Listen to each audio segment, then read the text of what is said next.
બધી બહુ મસ્ત દુનિયાએ જેને ગાંડા ગણ્યા પણ મારા હરીને માની હોશિયાર દુનિયાએ જેને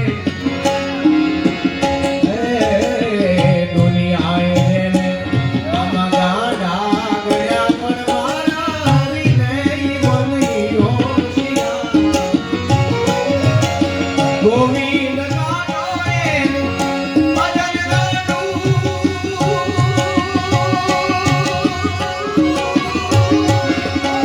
ગોવિંદ ગાનો એનું ભજન ગાનું અને ગાતા હું સાંભળનાર જોજો તમે ગાંડાની વણજા સોની વાણી ભીલ જનની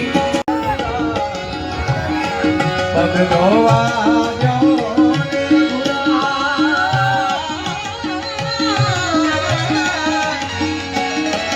એ વાલા મને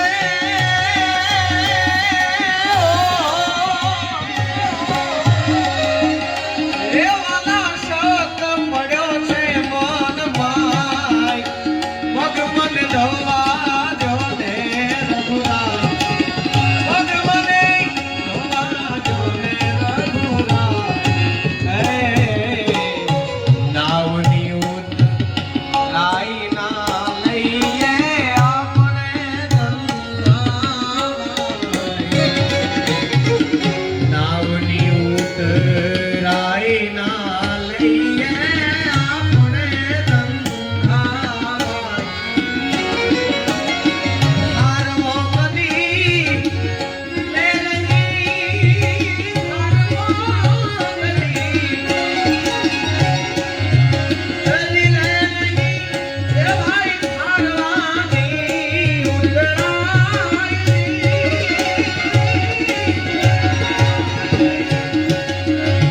એ ભાઈ હારવાની ઉતરાઈ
મુરલી મનોહર નંદ લાલા મુરલી મનોહર નંદલાલા ભજો મુરલી માધવ નંદ લાલા મુરલી માધવ નંદલાલા કૃષ્ણ ગોવિંદ ગોવિંદ ગોપાલ. ભગવાન કહે છે સતી જાણવાની શું જરૂર છે? બોલે નહીં, તમે મારાથી ભેદ રાખો છો. નારદજી આવ્યા હતા? બોલે હા. ભગવાને આમ સમાધિમાં જોયું કંઈક મારા પ્રભુની ઈચ્છા છે. કયું સરયું સુધનવા વગેરે મારા ભક્તોની એમાં મૂંડ એમાં મસ્તક છે માળામાં, પણ વધારે માથા તમારા છે. સતીએ કહ્યું કે મારું માથું તો મારા ઉપર છે. બોલે તો આ જન્મ, પણ તમારા ઘણા જન્મ થઈ ચૂક્યા. પાર્વતીએ કીધું પ્રભુ મારા જન્મ થાય તો તમારા કેમ ન થાય? બોલે હું અજન્મા છું, હું ક્યારેય મરતો નથી, હું ક્યારેય જન્મતો નથી, કારણ કે હું અમર કથાનું રસપાન કરું છું. સતીએ કહ્યું કે અમર કથા અમને ન મળે? બોલે બધા અમર કથાના અધિકારી જીવ હોતા નથી, જે અધિકારી હોય એને જ અમર કથા મળે. પાર્વતીજીએ કહ્યું કે પ્રભુ હું તમારી અર્ધાંગના અને અધિકારીની નથી? બોલે તમે તો છો, પણ બધા જીવ અધિકારી હોતા નથી. બોલે તો આપણે એવી જગ્યાએ જાય કે ત્યાં તમે મને કથા સંભળાવો.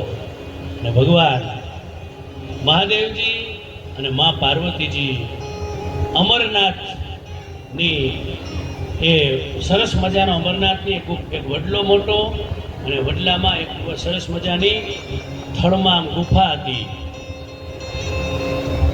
અને ઘટાદારી વૃક્ષ એની નીચે ભગવાન મહાદેવજી આસન નાખીને બેઠા અને મા પાર્વતીએ હાથ જોડી અને કીધું હે પ્રભુ હવે અમર કથા મને સંભળાવો. અમર કથા એટલે સુખદેવજીના પ્રાગટ્યની કથા. ભગવાને ત્રિશુલને આજ્ઞા કરી કે જાઓ બધા જ પક્ષી આમાં જીવ કોઈ બેસવા ન જોઈએ, આજુબાજુમાં કોઈ જીવ ન રહે એની જવાબદારી તમારી છે. અને ત્રિશુલને આજ્ઞા થતા ત્રિશુલે કામ કર્યું, બધા જ પક્ષીને ઉડાડ્યા. વડલા ઉપર એક પણ જીવ ન રહ્યો, પણ મેના અને પોપટનું સેવેલું એક બચ્ચું ઈંડું તો કંઈ ઉડી ન શકે, ઈંડું એક રહી ગયું, બાકી પક્ષી બધા ઉડી ગયા. અને ભગવાન મહાદેવજી માં પાર્વતીને અમર કથા કહેવાનું શરૂ કરે છે. ત્રિશુલને પૂછ્યું હવે કોઈ? બોલે નહીં કોઈ નથી, આપ કથા સંભળાવો. અને ભગવાન મહાદેવજી કથા સંભળાવે છે. કહેતે અમર કથા શિવ શંકર ભોલે દાની, પુકારી પૂરે માતા પાર્વતી. કહેતે અમર કથા શિવ શંકર ભોલે દાની, પુકારી પૂરે માતા પાર્વતી. ભગવાન મહાદેવજી કથા સંભળાવે છે અને મા પાર્વતી હોકારો પૂરે છે. नारद जी समझाए गए और गिरजा ने हट ठायो, पृष्ठभूमि में शंकर जी ने हर इच्छा मानो, बैठे वाघंबर पर धारे, बैठे वाघंबर पर धारे, मुद्रा ज्ञानी पुकारे पूरे माता पार्वती. कहते अमर कथा शिव આ કથાના આદિવક્તા ભગવાન શિવજી છે. શિવજી કથા કહેતા હોય અને અમરનાથની પવિત્ર જગ્યા હોય એ સાક્ષાત ભગવાન કથા કરે અને મા ભવાની કથા સાંભળે. એ કથાનો હોય આનંદ, એનું શું વર્ણન થાય. માને સમાધિ લાગી ગયો. કछु દેર તક પાર્વતી સુન સકી કથા નિરુપાધિ, पाए प्रसंग सुरंग उमा के लग गए भाव समाधि. अब को भरे हुकारी, अब को भरे हुकारी, रखी के सावधानी, हुकारी पूरे माता पार्वती. भाव समाधि लागी गई અને ભગવાન તો કથા સંભળાવે છે. થોડી વાર થઈ, भाव समाधि खुलते माता गिरजा शिव से बोली, क्षमा करे प्रभु मैं कुछ क्षण तक कथा से वंचित होली. शिवजी चौके भरियो हुकारी, और कोई प्राणी हुकारी पूरे माता पार्वती. पार्वती जी हाथ जोड़ीने कीधुं हे प्रभु મને જ ભાવ સમાધિ લાગી ગઈ અને હું થોડી વાર આપની કથા સાંભળી નથી શકી. અને ભગવાન શિવજીએ કહ્યું કે તો હોકારો કોણ પૂરતું હતું? હવે ભગવાનની કથા સાંભળી જે મેના અને પોપટનું સેવેલું જે ઈંડું હતું એ ફૂટી ગયું અને એ બચ્ચું થઈ ગયું અને અમર કથા જે સાંભળી લે ને એ અમર થઈ ગયો. પછી એને કોઈ મારી શકે નહીં. હવે ત્રિશુલની તાકાત નથી કે બચ્ચાને મારી શકે. અને એ બચ્ચાએ વિચાર્યું કે માને તો સમાધિ લાગી ગઈ અને હવે જો હોકારો કોઈ નહીં આપે તો આ અમર કથા બંધ થઈ જશે. એટલે હોકારો એ બચ્ચું માંડ્યું પૂરવા, જય હો જય હો.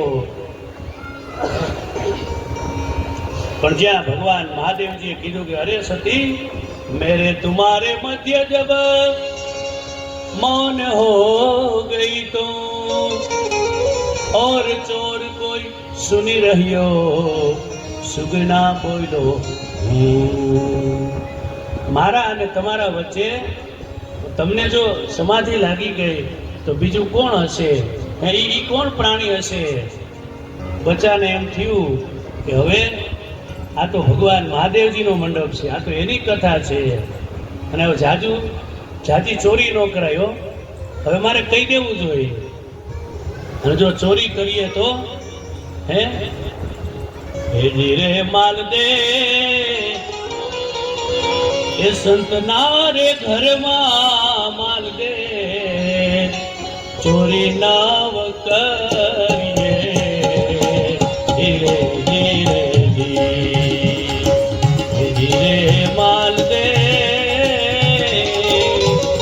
અને બચ્ચાએ કહી દીધું કે હે ભગવાન હું સાંભળું છું. આમ ભગવાને ઊંચી નજર કરી હો. ઉપર દૃષ્ટિ ઉઠી તરુવર પર સુગના એક નિહાયરો દંડિત કરણ હેતુ શિવ દોડે જટ ત્રિશુલ કર ધાયરો યાને ચોરી ચોરી. ભગવાન હાથમાં ત્રિશુલ લીધું. યાને ચોરી ચોરી કથા સુની મનમાની હુકારી પૂરે માતા પાર્વતી. અને ચોરી ચોરી કથા સાંભળી અને હવે હું દંડ આપીશ અને ત્રિશુલને આજ્ઞા કરી કે જાઓ इस प्राणी को खत्म करो. હવે એ ખતમ થાય. જો એ અધિકારી ન હોય તો એ કથા સાંભળી જ ન શકે. પણ આ તો જીવ અધિકારી હતો એટલે એ અમર કથા સાંભળી ગયો અને હવે બચ્ચું આગળ ઉડવા માંડ્યું અને પાછળ ભગવાનનું ત્રિશુલ આવ્યું. ક્યાં આવ્યા?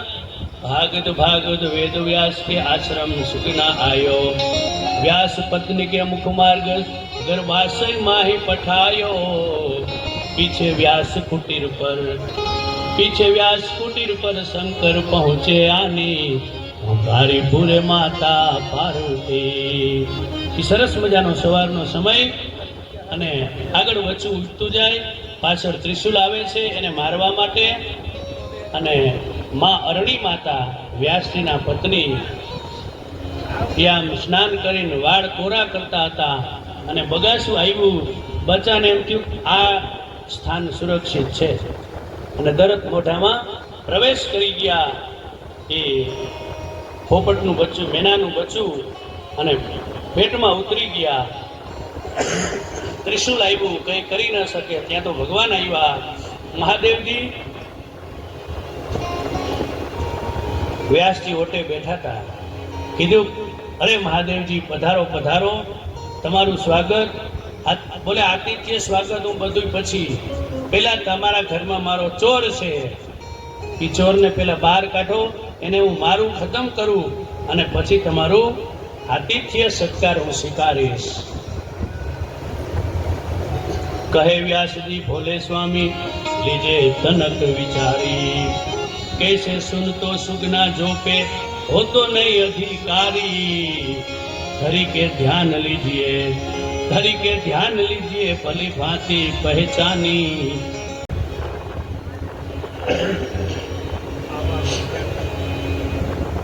ભગવાન મહાદેવજીએ સમાધિ લગાવી અને સમાધિમાં શું જોયું? અંતર્મુખવે ભોલે બાબા વેદ ભલી વિધિ પાયે. આ કથામાં શું રહસ્ય છે, શું ભેદ છે, આ વાતની ભગવાન મહાદેવજીએ આંખો બંધ કરીને ત્યાં ખબર પડી. નીચ ગોલોકની અંદર એક બાજુ સર્વેશ્વર ભગવાન શ્રી કૃષ્ણ બિરાજમાન છે એક બાજુ સર્વેશ્વરી શ્રી રાધાજી બિરાજમાન છે અને એક પોપટનું બચ્ચું હે નાનું સુખ એટલે પોપટ થોડી વાર ઉડીને રાધાજીના ખંભે બેસે, ત્યાંથી ઉડીને ઘડી કૃષ્ણના ખંભે બેસે. મહાદેવજી આ સમાધિમાં જોવે છે, દર્શન કરે છે અને પછી પોપટના એ બચ્ચાને હાથમાં લઈ એ રાધે રાધે એમ બોલતું હતું. રાધાજી હાથમાં લઈને કીધું, અરે મમ સુખ, હે મારા પોપટ, રાધે રાધે ઇતિ મા વદ, રાધે રાધે એવું નહીં બોલ, કૃષ્ણમ વદ, હે કૃષ્ણ ઇતિ વદ વા. અને માનો કૃષ્ણ નામની રાધાજીએ દીક્ષા આપી દીધી. ભાગવતમાં રાધાજીનું નામ નથી ક્યાંય.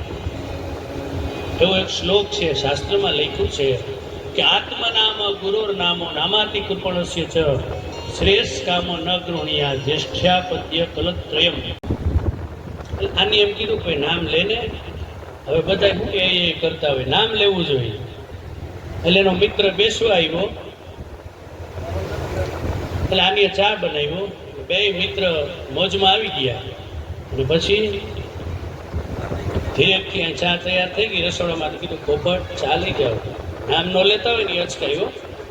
હા, પેપરમાં ચોરી ન કરતા હોય ને ચોરી ન કરી શકે, લઈ ગયા હોય તો એ બારીએથી નાખી દે. એટલે બીજી વાર કીધું, પોપટ ચા લઈ જાઓ. પોપટ કાને મારી જેમ કાચું હોય છે, સાંભળો નહીં. અને ત્રીજી વાર કીધું, પોપટિયા તારી માં ઠરી જાય, લઈ ગયા. હવે આના કરતા નામ ન લેતા એ સારું ને. હા, એટલે પત્નીએ પતિનું નામ ન લેવું, બે પરસ્પર છો. એટલે ગુરુનું નામ ન લેવાય.